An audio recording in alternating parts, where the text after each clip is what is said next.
Chère communauté, chers entrepreneurs TIH, dans cette vidéo de T-Learning, nous allons vous parler modèle économique et compensation du handicap visuel.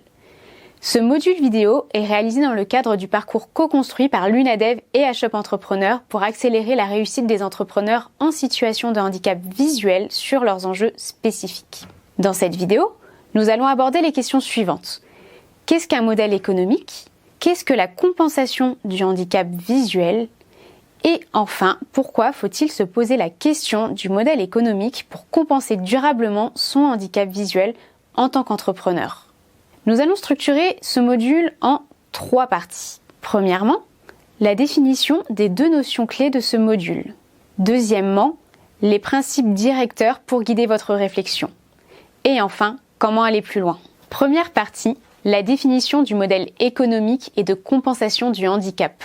Tout d'abord, rappelons-nous la définition du modèle économique, en anglais business model. Un modèle économique décrit précisément comment votre activité indépendante va gagner de l'argent. En pratique, cela revient à définir ce que vous allez vendre, auprès de quel client, dans quel but, de quelle manière et pour quel bénéfice. Rappelons maintenant la définition de la compensation du handicap, à ne pas confondre avec l'autonomie ou l'accessibilité. La compensation du handicap se définit comme l'ensemble d'aides de toute nature apportées à une personne subissant des altérations substantielles et durables de son état physique, intellectuel ou psychique afin d'améliorer les activités de la vie courante et de la vie sociale. Les besoins de compensation du handicap visuel dans votre vie professionnelle d'entrepreneur peuvent se résumer en 4 points. 1. Pouvoir gérer efficacement vos démarches administratives nécessaires à la vie de votre activité. 2. Pouvoir communiquer avec fluidité avec vos différentes parties prenantes. 3. Pouvoir vous organiser et gérer avec aisance vos déplacements professionnels. Enfin, 4. Pouvoir avoir recours facilement aux différentes aides pour compenser efficacement l'inconfort que peuvent générer ces différentes situations de vie professionnelle. Deuxième partie. Pourquoi parler de modèle économique de compensation de votre handicap visuel en tant qu'entrepreneur ? Par définition, en tant qu'entrepreneur, vous créez et inventez quotidiennement les conditions de succès et d'exercice de votre activité entrepreneuriale. Pour une compensation performante de votre handicap visuel en tant qu'entrepreneur, les 3 questions suivantes se posent. Premièrement, au regard de vos besoins de compensation, quelle organisation humaine devez-vous mettre en place pour exercer votre activité ? Deuxièmement, quels moyens matériels ou aides techniques devez-vous vous procurer ? Enfin, quels investissements devez-vous prévoir dès le début pour exercer votre activité ? Voici les principes directeurs qui peuvent guider votre démarche de construction de modèles économiques de compensation du handicap visuel. Premièrement, prenez le temps d'explorer et d'identifier vos besoins de compensation à partir des situations de vie professionnelle qui peuvent générer de l'inconfort, comme un déplacement ou un rendez-vous client par exemple. Caractérisez ensuite leur nature.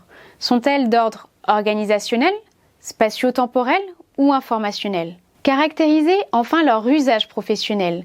S'agit-il de présenter votre offre, de convaincre ou de négocier par exemple ? Pour cela, n'hésitez pas à vous faire accompagner dans cette étape à partir d'une première version de vos besoins formulés par vous d'abord, reformulés et approfondis par votre accompagnant ensuite.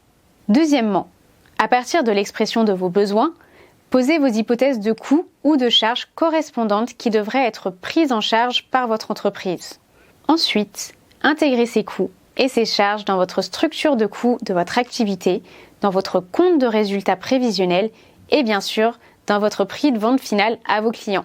Réfléchissez enfin à la meilleure stratégie de financement de ces coûts. S'agit-il de subventions, de votre chiffre d'affaires ou d'un autre financement ? Troisième partie, comment aller plus loin sur cette question ?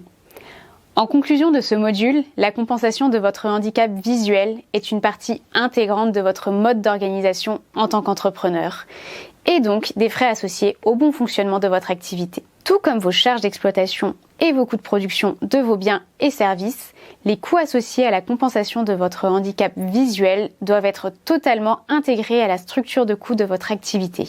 Nos conseils pour bien aborder votre modèle économique d'activité en tenant compte de la compensation du handicap visuel sont les suivants. 1. Prenez le temps de bien analyser vos besoins au regard des situations de vie professionnelle rencontrées. 2. Préparez votre analyse et l'identification de vos solutions de compensation.